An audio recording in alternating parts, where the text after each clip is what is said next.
Voy a platicar en los próximos minutos sobre los desórdenes congénitos de la glicosilación, que de alguna forma es la contraparte, la otra cara de la moneda con respecto a las enfermedades lisosomales, que nos dimos cuenta que tienen que ver mucho con esa degradación de estructuras particularmente sacarídicas que ya se realizaron por parte de la célula, pero en el caso de los desórdenes congénitos de la glicosilación, de lo que se trata es de entender todas aquellas enfermedades que tienen que ver con problemas en la síntesis, es decir, en la construcción de estas estructuras, ¿no? Y bueno, le estaré platicando de eso. Soy profesor investigador del Laboratorio de Glicobiología y Diagnóstico Molecular en el Centro de Investigación en Dinámica Celular de la Universidad Autónoma del Estado de Morelos.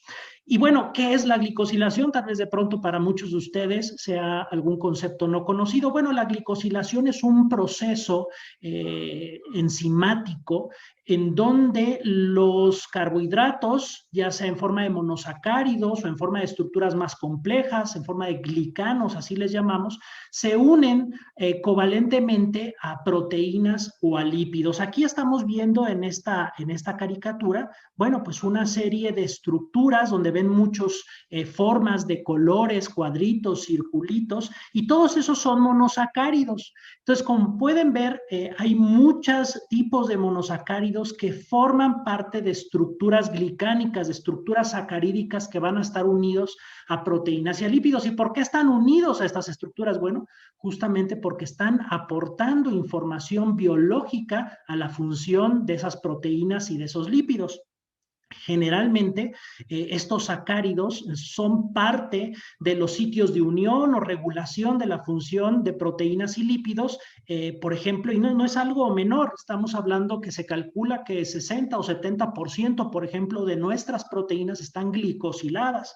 Entonces, el componente sacarídico de nuestras proteínas y lípidos es parte fundamental de cómo se comunican las proteínas, cómo se comunican los lípidos, cómo se comunican nuestras células y, por supuesto, en organismos multicelulares como nosotros, bueno, eso va a ser claramente importante.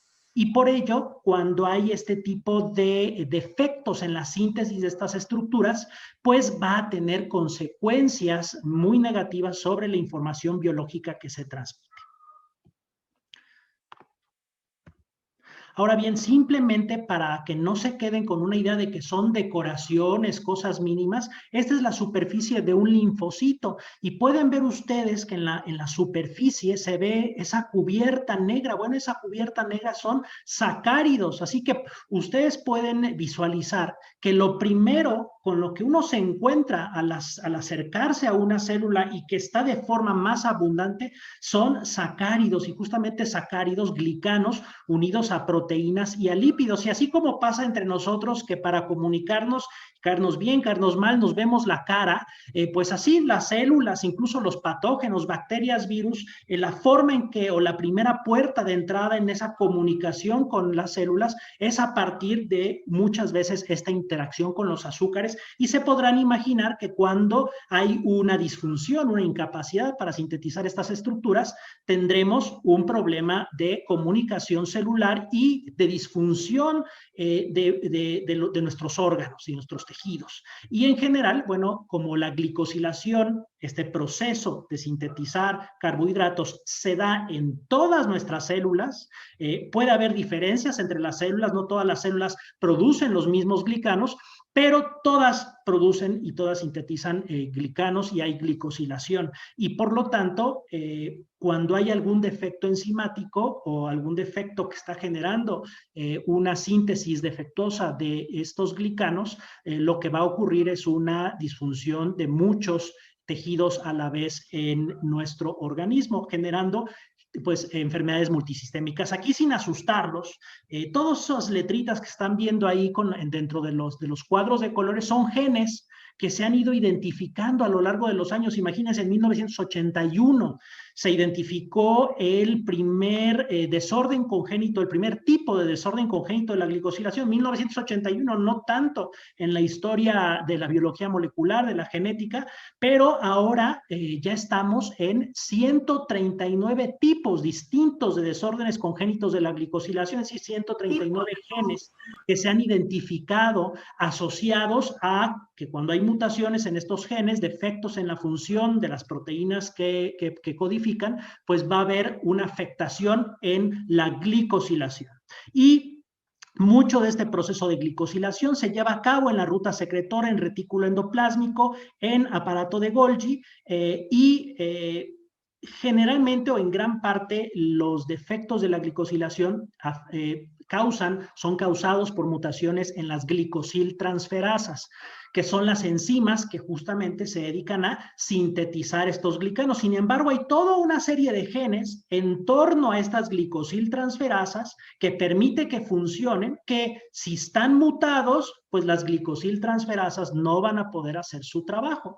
Y tenemos desde proteínas muy cercanas a las transferasas, que son, por ejemplo, las que sintetizan los sustratos donadores, los nucleótidos azúcar que usan las glicosiltransferasas, como proteínas que se dedican al tráfico vesicular o a mantener, por ejemplo, el pH en el Golgi, y que cuando se afectan, pues afectan el pH y son muy sensibles las transferasas a esos cambios en el pH y tiene como desenlace un desorden de la glicosilación. Así que más de 139 tipos, un grupo de enfermedades metabólicas hereditarias en expansión que año con año se van identificando nuevos genes.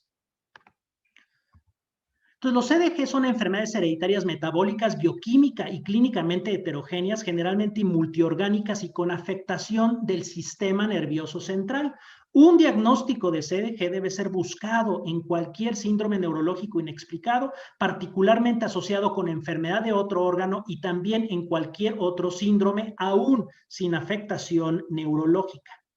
Les comentaré en este breve tiempo un balance, no podemos hablar de los 139 tipos, pero un balance me parece importante dejar como mensaje entre los más frecuentes, entre los que se han reportado en México y también considerando aquellos que cuentan con tratamiento específico correctivo, metabólico. Por supuesto, esto podrá ir cambiando mucho, como lo ha mencionado la doctora Esther con el CRISPR-Cas, pero pues los tratamientos que se han desarrollado para estas enfermedades, sobre todo específicos, correctivos, son pocos, pero son interesantes y están disponibles y vale la pena el comentarlos. Iniciaré por los defectos de la N-glicosilación, hablando particularmente de tres: el PMM2-CDG, el MPI-CDG y el PGM1-CDG. Así es como, esa es la nomenclatura general que actualmente se utiliza para clasificar a los desórdenes de la glicosilación, donde se marca o se inicia por el nombre del gen, seguido de CDG, de Congenital Disorders of Glycosylation, que es el inglés para desórdenes congénitos de la glicosilación. Y bueno, dentro de la glicosilación hay distintas vías o distintos tipos de glicanos. Una de las principales vías es la N-glicosilación, y aquí están viendo ustedes este sacárido típico de un N-glicano biantenario formado por distintos tipos de monosacáridos, particularmente ácido siálico, galactosa, N-acetilglucosamina, manosa y fucosas, ¿no? Y bueno, ¿por qué N-glicano? Porque el carbohidrato que inicia este sacárido, la N-acetilglucosamina, se une a los residuos de asparagina de las proteínas N-glicosilados a través del grupo amida. Y bueno, esta es la estructura. Algo que quisiera poner en relevancia es la presencia de este monosacárido terminal que se ve en la punta, ese color rojo, que es el ácido siálico y que a diferencia del resto de los monosacáridos tiene una carga negativa, lo cual va a ser muy útil para las pruebas que nos permiten identificar si estas estructuras están siendo bien sintetizadas o no. La glicosilación es un proceso secuencial, así que si todo está bien, vamos a obtener obtener este glicano final. Pero si algo está fallando en su producción, vamos a tener un glicano truncado. ¿Qué quiere decir? Que en general lo que va a ocurrir es que tendremos una deficiencia de ácido siálico. ¿Por qué? Porque es el último monosacárido que se pone, así que si hubo una falla en los pasos previos, no vamos a tener ácido siálico. Y una forma de identificar o de sospechar que alguien tiene, o sea, bioquímicamente un desorden congénito de la glicosilación es observar que tenga una baja glicosilación de sus proteínas, y esta carga negativa del ácido siálico nos va a estar ayudando mucho a través de una prueba que se llama el isoelectroenfoque de transferrina. Este isoelectroenfoque de transferrina nos permite, a través de una muestra pequeña de suero, la transferrina es una proteína producida por el hígado, ampliamente disponible en el suero, y que a través de una separación en geles del suero, aplicando una carga negativa y a través de una técnica que es esta de isoelectroenfoque, las proteínas se separan por su punto isoeléctrico. Este bandeo que estamos observando no es un bandeo de pesos moleculares, es un bandeo donde la proteína aquí, la transferrina, se está separando por su punto isoeléctrico. Y regreso al tema del ácido siálico que les comentaba, es el que tiene carga negativa, así que se imaginarán que si hay un problema de la glicosilación, ¿qué va a ocurrir? Que no habrá ácido siálico, no habrá carga negativa, y eso cambiará el punto isoeléctrico. Y lo que observamos aquí, marcado por ejemplo entre el control, que está marcado con C, en donde estamos viendo una tetracialotransferrina, que es una isoforma de la proteína, la más abundante, con 2 N-glicanos, con 4 ácidos siálicos, por eso se llama tetracialotransferina. ¿Qué vemos en pacientes con desórdenes congénitos de la glicosilación? Bueno, una reducción en la cantidad de esa tetracialotransferina y la aparición de bandas que están caracterizados por un punto isoeléctrico definido por menos cargas negativas, por ausencia justamente de ácido siálico, que nos hace suponer es por deficiencia de ácido siálico o de las monosacáridos o estructuras glicámicas subyacentes. Así que cuando hacemos este estudio, que lo hacemos de forma gratuita en el laboratorio para los genetistas que nos derivan las muestras, pues vamos a identificar patrones anormales, y esto es un primer paso para establecer una sospecha bioquímica de que ese paciente en quien se sospecha pudiera estar afectado por un CDG, pues tiene efectivamente una hipoglicosilación, una glicosilación anormal de sus proteínas a través del estudio de esta transferrina, que es un biomarcador. A través de este estudio se pueden detectar aproximadamente 60% de los distintos desórdenes congénitos de la glicosilación. Sin embargo, pues hay muchos todavía que habría que desarrollar pruebas específicas o estudios distintos. Pero este es un primer paso disponible en México que podemos hacer, que hacemos de forma gratuita y que nos ha permitido hacer diagnósticos importantes.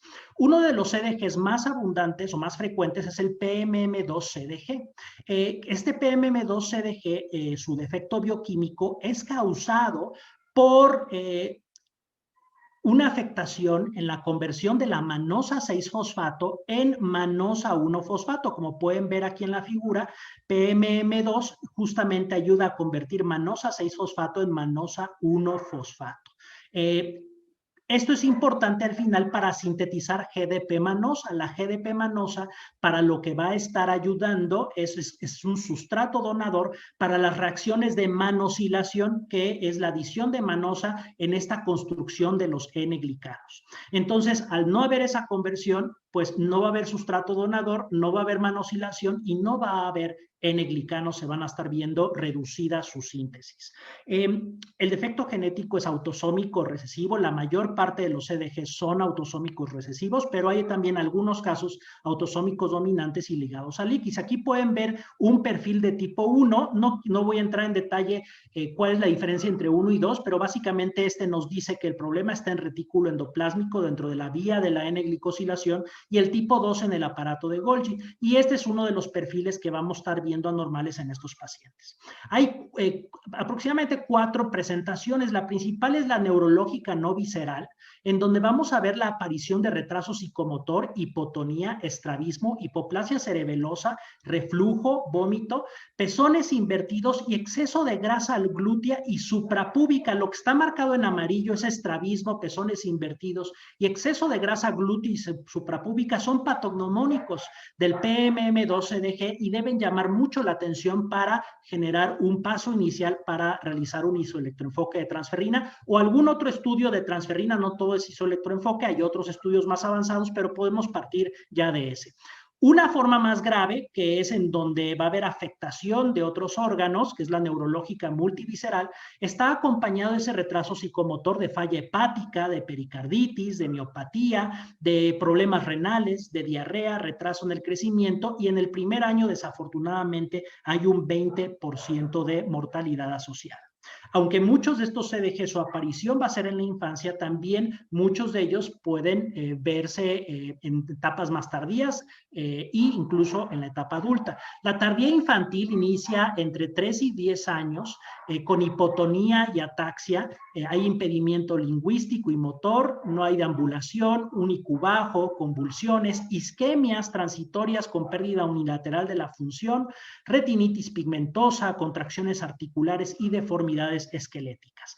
Una adulta estable está caracterizada por una habilidad intelectual estable, neuropatía periférica, deformidades torácicas espinales, pero con envejecimiento prematuro, falta de desarrollo sexual secundario en mujeres, en hombres niveles bajos de testosterona, resistencia a la insulina con anormalidades endocrinas, coagulopatía y trombosis venosa profunda. Hay que identificar que en muchos de los desórdenes congénitos de la glicosilación van a estar presentes trastornos endocrinos y también de la coagulación. ¿Por qué? Porque muchos de los factores tróficos hormonales y los factores de la coagulación están glicosilados, requieren de glicanos para su función. Así que cuando estos glicanos no se sintetizan bien, se empiezan a alterar las cascadas de coagulación que pueden tener como desenlace trombosis o hemorragias y por otra parte también causar endocrinopatías. En un estudio que se hizo a través de software, reconocimiento de imágenes, se han identificado algunas de las características fenotípicas que más nos deben llamar la atención de un PMM2-CDG, que de nuevo, insisto, es el más frecuente de los CDGs, así que tenemos que estar muy alertas porque es muy posible que sea de los primeros CDGs con los que nos encontremos en la práctica clínica. Va a haber una característica de estrabismo, estas hendiduras palpebrales particulares, la lipodistrofia, una boca ancha, los dedos largos, los pezones invertidos que comentamos, un filtrum largo y también laxitud articular. En México, recientemente identificamos el primer caso de PMM2-CDG con el grupo del INMEGEN a través de la doctora Carmen Aláez y también del doctor Raya Trigueros, genetista, que fue quien nos refirió este paciente. Y como pueden ustedes ubicar, aquí podemos ver esta acumulación de grasa suprapúbica y también esa acumulación grasa anormal en los glúteos, encontrando dos mutaciones, una que es la más frecuente, la R141H, y otra secundaria que ya había sido reportada. Y bueno, este fue nuestro primer caso recientemente identificado a través, por supuesto, de la sospecha clínica y después del apoyo con la secuenciación exómica. Algo importante que les quiero comentar es que hay un estudio recientemente en el 2020, que era un estudio que no está dedicado a desórdenes congénitos de la glicosilación, pero es un estudio que está asociado más sobre todo a problemas de fertilidad. Y en este estudio se observó que hay una prevalencia significativa de variantes patogénicas en la población mexicana. Se analizaron 805 individuos y ustedes pueden ver que salieron 10 genes que fueron los más identificados de tener en estas personas, que en principio están sanas, pero que eran portadores de estas variantes patogénicas, y pueden ver que la prevalencia en esta población de 805 individuos fue de 1.49%. Así que yo estoy seguro que hay muchos casos de PMM2-CDG que están listos para ser diagnosticados y que muchos seguramente incluso en esa etapa ya adulta que pudiera sobre todo pasar desapercibida. No hay un tratamiento específico correctivo, sin embargo, hay unas guías clínicas que recientemente se desarrollaron y que hablan de eso que siempre tenemos que buscar, es ese tratamiento personalizado, ese tratamiento grupal que es importante para un tratamiento adecuado de los síntomas, pero también para ir previendo los desenlaces esperados en el avance de las enfermedades. Así que los invito a consultar estas guías clínicas, particularmente en caso de encontrar pacientes con PMM2CD. Otro de los casos es el MPI-CDG. En este caso, el desorden congénito de la glicosilación es causado por una falta de conversión de la fructosa 6-fosfato en manosa 6-fosfato, que va a ser la misma vía a través del cual actuaba PMM2 y que también es un defecto genético de características autosómicas recesivas. No está acompañado por afectación neurológica, lo cual llama mucho la atención con respecto al resto de los CDGs. Es muy raro ver alguna afectación neurológica y más bien es un cuadro gastrointestinal caracterizado por enteropatía, con vómito, diarrea, linfagiectasias, atrofia de vellosidades intestinales, una enteropatía perdedora de proteínas, una hipoglicemia hiperinsulinémica y enfermedad hepática con esplenomegalia, fibrosis, esteatosis, cirrosis, trombosis.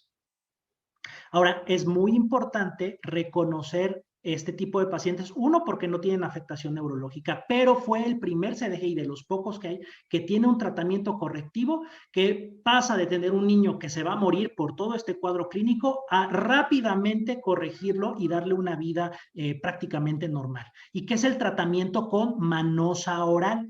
Fíjense aquí en donde está MPI, cómo el problema es que la fructosa no se convierte en manosa 6-fosfato. Bueno, pero si damos manosa oral, esa manosa va a ser absorbida en el intestino, va a pasar a la sangre y va a entrar a nuestras células en donde una exocinasa va a convertirla en manosa 6-fosfato, haciendo que no se requiera MPI y entonces ya la manosa se va a poder convertir en GDP manosa y eso va pues a suplementar ese defecto con las mutaciones de MPI, con una dosis de 0.9 gramos por kilogramo por día dividido en 3 o 4 dosis, que ha sido de los reportados. Sin embargo, bueno, hay que leer con cuidado los reportes y hay que hacer un manejo inicial de dosis escaladas y sobre todo vigilando que no se causen problemas secundarios como diarrea que pueden ser provocados por iniciar con dosis demasiado altas. Entonces, generalmente se dan dosis escalonadas, pero el caso es que simplemente el dar un azúcar, esta manosa, no es un fármaco complicado, es simplemente manosa, va a estar corrigiendo y salvando la vida a estos pacientes y pues por ello muy importante identificarlos. Y ustedes pueden ver aquí cómo antes de la manosa y después de la manosa, por ejemplo, los factores como antitrombina 3 se corrigen y esa enteropatía perdedora de proteínas que se mide por la medición de la alfa-1 antitripsina fecal, pueden ustedes ver que después de la manosa básicamente desaparece ese marcador, indicando cómo es altamente correctiva esta manosa oral. Otro desorden es el SLC35C1-CDG. Este es causado por mutaciones en el transportador de GDP fucosa. Este sustrato donador es el sustrato para las fucosiltransferasas que añaden fucosa a distintos glicanos. ¿Y esa fucosa dónde la encontramos? Bueno, uno, fíjense, en el antígeno H, la base de los grupos sanguíneos requiere, es un sacárido y requiere de fucosa. Entonces, ese es uno de los antígenos para los cuales se requiere fucosa y otro también es el sialil-Lewis X. Entonces, ¿qué pasa cuando el transportador de GDP fucosa está mutado? Pues esa GDP fucosa que se sintetiza en citoplasma no entra al lumen del Golgi y por lo tanto va a haber una deficiencia de sustrato donador y una deficiencia de reacciones de fucosilación y por lo tanto de antígenos fucosilados como son los grupos sanguíneos ABH y como el sialil-Lewis X junto con otros. Esto, particularmente hablando del sialil-Lewis X, clínicamente a lo que va a llevar es que los neutrófilos que utilizan este antígeno para adherirse al endotelio vascular no lo van a poder hacer porque no tienen el sialil-Lewis X. Entonces, ¿qué va a pasar? Va a haber inflamación, va a haber las señales de inflamación en la pared de los vasos, sin embargo, los neutrófilos, que incluso va a haber neutrofilia, no van a poder salir de los vasos sanguíneos ¿Por qué? No van a entrar en esta cascada de adhesión leucocitaria, no van a poder desarrollar diapedesis, no van a poder extravasarse y simplemente ¿por qué? Porque el Cialil Lewis X es la primera etapa en esta cascada de adhesión leucocitaria. Al no estar sintetizado, pues va a haber una deficiencia en ello. Es un defecto también genético autosómico recesivo, forma parte de lo que se conoce como el desorden de adhesión leucocitaria tipo 2, tiene retraso psicomotor con dismorfias, hay un fenotipo de sangre Bombay, que este fenotipo de sangre, ¿qué significa? Que no hay grupo sanguíneo ABH, porque les dije, la base del grupo sanguíneo es justamente esa estructura fucosilada. No hay fucosa, pues no eres antígeno O, ni A, ni B, y ese fenotipo es el Bombay. No en todos los pacientes se presenta, pero en muchos de ellos puede llamar la atención justamente que no tienen tipo de sangre A, B, O, y eso es un fenotipo de sangre Bombay. La motilidad de los neutrófilos, ya lo comenté, es disfuncional, lo cual clínicamente llevará a infecciones recurrentes. La periodontitis es algo frecuente y algo que se observa es que al no haber extravasación habrá infecciones, sin embargo no habrá producción de pus, porque como saben, el pus, bueno, es finalmente sus neutrófilos que se están extravasando, pero no se pueden extravasar y entonces no hay pus, y es algo que también llama la atención en las infecciones. Afortunadamente, es otro de los pocos CDGs que tiene tratamiento con 5 dosis de fucosa, 5 dosis de fucosa al día, iniciando con 25 miligramos por kilogramo de fucosa, y a lo largo de 9 meses se va aumentando esta dosis. Y ustedes pueden ver aquí esta neutrofilia importante que se ve, cómo iniciando el tratamiento con fucosa oral baja. ¿Por qué? Porque los neutrófilos finalmente pueden salir de las paredes de los vasos sanguíneos y realizar su función, simplemente dando fucosa, porque la fucosa, al ser administrada igual por vía oral, se absorbe, entra al torrente sanguíneo, entra a las células, incluyendo los neutrófilos, y hay una vía de salvación en donde esta fucosa puede incrementar los niveles de GDP fucosa, y al aumentar los niveles de GDP fucosa en citoplasma, puede sortear las mutaciones del transportador. Otro es el CLC35A2-CDG, y esta es mutaciones en nototransportador, el transportador de UDP galactosa. Así como la fucosa, la galactosa también forma parte de los N-glicanos, y en este caso, este transportador, al estar mutado, no va a poder proveer de la suficiente UDP galactosa para las enzimas que aportan esta galactosa a los glicanos. Este defecto genético es uno de los pocos que está ligado al X. Y como pueden ver, bueno, hay una serie de anomalías neurológicas, retraso en el desarrollo, discapacidad intelectual, dismorfias, epilepsias, anormalidades estructurales cerebrales, gastrointestinales, problemas para alimentarse, en fin, varios órganos, tejidos que van a estar afectados en estos pacientes. Algo positivo es que también, fíjense, tiene tratamiento, y también muy simple, con galactosa. Hemos pasado de manosa, fucosa, y ahora otro que tiene que ver con D-galactosa, igual por un tiempo con esa dosis. No vale la pena mucho meterse en ello en esta plática. El caso es que hay un tratamiento y por lo tanto importante identificarlo. Y además este tratamiento se observa que mejora el crecimiento y desarrollo, incluyendo el control postural, la respuesta a estímulos, la masticación, la deglución, y además se observan mejores gastrointestinales y en eventos de epilepsia. Otro de los defectos ATP6B0A2-CDG tiene que ver con mutaciones no en transferasas o enzimas asociadas a producción de carbohidratos, sino a una bomba de protones que se encuentra en el Golgi. Algo ya les comenté al inicio. Esta subunidad ATP6B0A2, que forma parte de esta bomba de protones que acidifica los compartimentos, incluyendo el Golgi, cuando está mutada, afecta el pH de los organelos y afecta, por lo tanto, la función de las transferasas y de la glicosilación. Y es un defecto genético de característica autosómica recesiva, dando también un patrón anormal en el isoelectroenfoque de transferrina.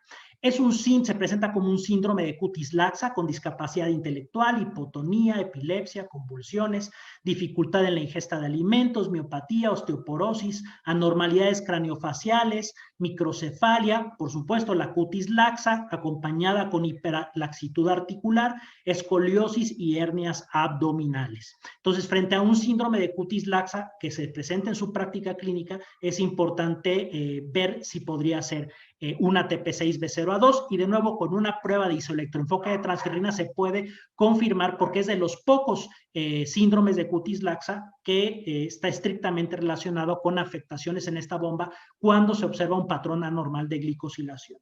Este es un caso de los pacientes que hemos nosotros observado. Pueden ustedes ver esta acumulación grasa anormal en los glúteos, esta hernia umbilical, pueden ustedes ver esta piel arrugada y al momento de estirarla, pues esa característica que se ve en los síndromes de cutis laxa. Y fue un reporte que hicimos en colaboración con un genetista, compañero, asesor, el doctor Jaime López Valdés, allá en Aguascalientes en el 2014, y que fueron los primeros 2 casos de desórdenes congénitos de la glicosilación identificados en México. A pesar de que en el 81 se describió el primer subtipo, que hay 139, estamos muy rezagados en México, y en el 2014 reportamos los 2 primeros casos que fueron no PMM2, sino ATP6B0A2, y hasta el 2020 otro tercer caso.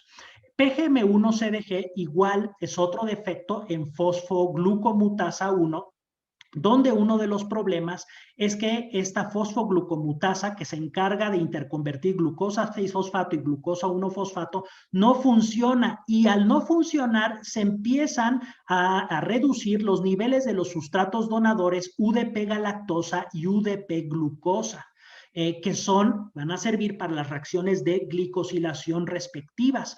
Algo que se ha desarrollado es dar galactosa oral a estos pacientes, y esa galactosa oral entra a las células, se convierte en galactosa 1-fosfato, que a su vez se convierte en UDP-galactosa, y esa UDP-galactosa a través de otras enzimas se puede convertir en UDP-glucosa, y esto ayuda a elevar de nuevo los niveles de esos sustratos donadores y reducir la afectación por mutaciones en PGM1, y también se ven patrones mixtos anormales en el isoelectroenfoque de transferrina, y también es una enfermedad autosómica recesiva caracterizada por transaminasas elevadas, retraso en el crecimiento, hipoglicemia, defectos de la línea media, disfunción cardíaca, disfunción hepática, miopatías y otros trastornos neurológicos que, si hay este cuadro, hay que estar pensando en que podría ser un CDG, y de nuevo pensar que hay un tratamiento con la D-galactosa que les acabo de mencionar, y que hace desaparecer los síntomas más frecuentes, particularmente los episodios hipoglicémicos, la enfermedad hepática, la disfunción endocrina y el retraso en el crecimiento. Defectos de la glicosilación, quiero mencionarles 2, la exostosis múltiple hereditaria o osteocondromatosis múltiple, y las distroglicanopatías. Por supuesto hay 139, ya les comenté, pero les estoy comentando los más frecuentes y a los que hay que estar alertas sobre todo.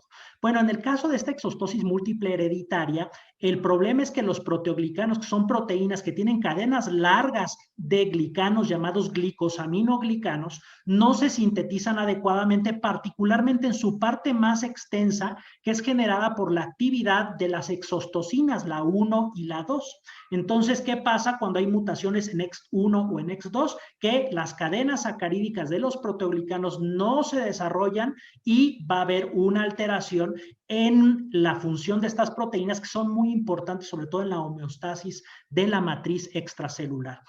Son autosómicas dominantes, y hay reportes de autosómicas recesivas, pero que no van a dar exostosis múltiple hereditaria, sino un síndrome caracterizado por convulsiones, escoliosis, macro o microcefalia. Pero me centraré en la exostosis múltiple hereditaria, que básicamente es la aparición de proyecciones óseas recubiertas de cartílago, como pueden ver en este fémur, más numerosas en metáfisis de huesos largos, pero también puede ocurrir en diáfisis, y el cráneo generalmente no está involucrado, y se ve acompañado de deformidad de las piernas, antebrazos y manos de forma frecuente. Entonces, cuando hay pacientes que tienen estas exostosis, hay que pensar en este tipo de patología y en hacer secuenciación de EX1 y EX2. Desafortunadamente, para estos casos, al no ser N-glicanos, sino O-glicanos, otro tipo de glicano, el isoelectroenfoque de transferrina no sirve. Así que a partir de la sospecha clínica, lo que hay que hacer es secuenciación de estos genes. Otro gran grupo donde hay muchos genes involucrados para construir estas estructuras glicánicas son los homanosilglicanos.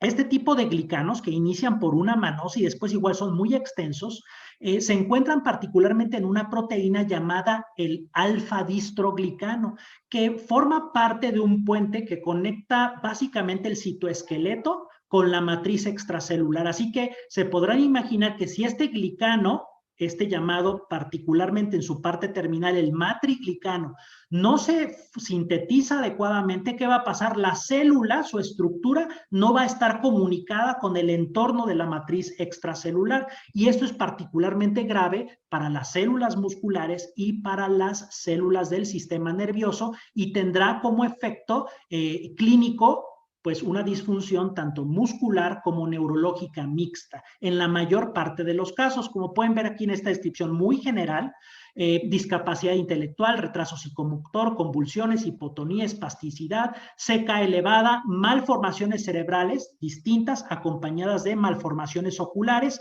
Algo característico es la presencia de esta lisencefalia, en donde se ve esta cerebro liso, no hay circunvoluciones, y la migración neurológica claramente está afectada. Y nuevo, ¿por qué hay esto? Porque las células no se comunican entre sí. Imagínense un músculo donde las células musculares no se pueden conectar con la matriz extracelular, o donde las células del sistema nervioso que están migrando en el desarrollo no se pueden conectar con el exterior, que vas a tener una desorganización muy importante que va a tener una consecuencia muy clara a través de estos síndromes de músculo, ojo, cerebro, el síndrome de Walker-Warburg. Aquí podemos ver una buftalmia, un desprendimiento de retina, característicos de algunos de estas distroglicanopatías. ¿Cómo podemos observarlo? El isoelectroenfoque de transferrina nos sirve porque de nuevo no es un N-glicano y podemos utilizar en inmunohistoquímica a través de biopsias musculares con un anticuerpo anti-alfa-distroglicano que reconoce a los glicanos, podemos observar que con respecto a un control, que se ven bien bonitas las células musculares, bien cubiertas de este alfa-distroglicano, bien glicosilado, con respecto a pacientes S1 y S3, vean no solamente una morfología ya afectada de las células musculares, porque también al no estar conectadas con la matriz y entre ellas, pues empiezan a degenerar y además pueden ver que la tinción está muy reducida. Así que con el patólogo, trabajando con el patólogo y dentro de los protocolos de distrofias musculares, muy importante añadir este anticuerpo anti-alfa-distroglicano en el diagnóstico diferencial de las distrofias musculares. Y por último, defectos en anclas de GPI. Estas anclas de GPI son glicanos con una parte lipídica que los ancla a la membrana plasmática, un puente de glicanos y después una proteína. Es una forma de anclar proteínas en la membrana plasmática y que no estén insertas en ella, sino a cierta distancia como un puente. Aproximadamente hay 150 proteínas humanas que se sabe están ancladas a través de este GPI. Esos colorcitos o círculos en color verde son manosas, así que igual si la parte sacarídica está afectada porque no hay un correcto funcionamiento de las enzimas que construyen estos puentes, pues ¿qué va a pasar? Que al final va a estar truncado el glicano y la proteína nunca va a ser anclada. Así que esas proteínas que están ancladas, si hay un defecto en la parte sacarídica de las anclas, no van a estar presentes en la membrana plasmática y pueden ustedes ver que hay 150 que hacen distintas funciones y van a tener pues consecuencias clínicas importantes. En general se presentan con convulsiones, hipotonía, retraso en el desarrollo, discapacidad intelectual y hay dos particulares que es importante identificar porque tienen un cuadro clínico llamativo y que puede alertar rápidamente a que pudiera ser un defecto en anclas de GPI y que es el síndrome Chaim, caracterizado por la presencia de coloboma, de enfermedad cardíaca congénita, de ictiosis, de retraso mental, de pérdida de la audición de tipo conductivo y en el caso de PIG-M-CDG por trombosis venosa portal y convulsiones.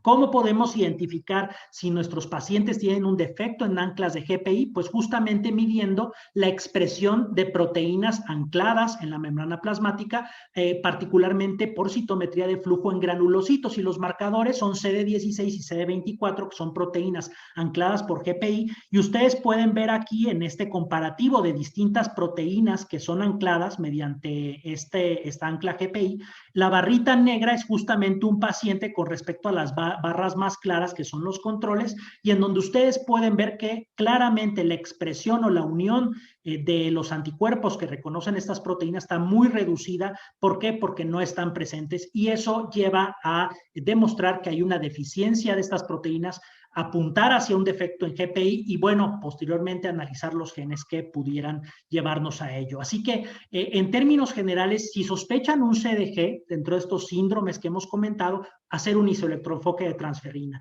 Si es anormal, pues el primero que hay que descartar es el PMM2-CDG, particularmente si tiene afectación neurológica y pues generalmente ¿cómo hacemos eso? Se puede hacer enzimático, pero nosotros lo hacemos mediante análisis por Sanger o bien podemos partir, como lo hemos hecho también, por secuenciación de exoma. En el caso de que no sea un PMM2 porque el isoelectroenfoque tenga un perfil que apunta hacia un defecto en el Golgi y no en retículo endoplásmico, entonces tenemos que hacer análisis estructurales dentro de los glicanos de la propia transferrina para saber cuál es el defecto enzimático, dónde se está truncando el glicano y entonces ir a ese gen a secuenciarlo. Ahora, les comenté, solamente 60% podemos identificar con la transferrina, así que aún si tenemos esa sospecha fuerte de CDG, pero el isoelectroenfoque es normal, tenemos entonces que adentrarnos más a qué fenotipo es, qué podría estar afectada la vía. Por ejemplo, si hay una distrofia muscular, ¿será una distroglicanopatía? ¿Tendría que hacer inmunohistoquímica? O bien podemos ahorrarnos también a veces mucho de esa odisea y básicamente si el electroenfoque de transferrina es normal, pero sospechamos CDG y tenemos la posibilidad, bueno, partir directamente hacia una secuenciación de exoma o a un panel de genes que hay disponibles también comercialmente ya para varios de los genes de la glicosilación más frecuentemente afectados. Los invito a contactarme para cualquier duda al respecto de estos CDGs y en este sitio, www.redglico.org/CDG, pueden tener más datos de contacto, más información y bibliografía seleccionada para ustedes para que conozcan más acerca de estos desórdenes. Muchas gracias.